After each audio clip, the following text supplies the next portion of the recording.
పరిశుద్ధుని వాక్యము ఇర్మీయా 9వ అధ్యాయము 24వ వచనము. అతిశయించువాడు దేనిని బట్టి అతిశయింపవలెననగా భూమి మీద కృప చూపుచు నీతి న్యాయములు జరిగించుచున్న యెహోవాను నేనేనని గ్రహించి నన్ను పరిశీలనగా తెలుసుకొనుట బట్టియే అతిశయింపవలెననెను.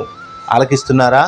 పరిశీలించటం అంటే ఆ శక్తి కలిగి ఎక్కువ సమయాన్ని కేటాయించడం. ఈ ప్రపంచంలో అనేక మంది దేవుడు సృష్టించిన ప్రతి పదార్థమును గురించి పరిశోధిస్తూ ఉంటారు. చాలా సమయాన్ని, ధనమును చెల్లించి ఈ సృష్టిలోని జంతువులు, పక్షులు, చేపలు, చెట్లు, ప్రకృతి, భూమిలోని ప్రతి పదార్థముల మీద ఎన్నో పరిశోధనలు చేస్తూ ఉంటారు. క్రైస్తవులు సైతము ఈ లోక జ్ఞానము పట్ల చూపించిన ఆ శ్రద్ధ దేవుని గురించి పరిశీలించడానికి చూపించరు. తనను సృష్టించిన దేవునిని పరిశీలించాలి అన్న ఆలోచన, ఆసక్తి వారికి ఉండదు.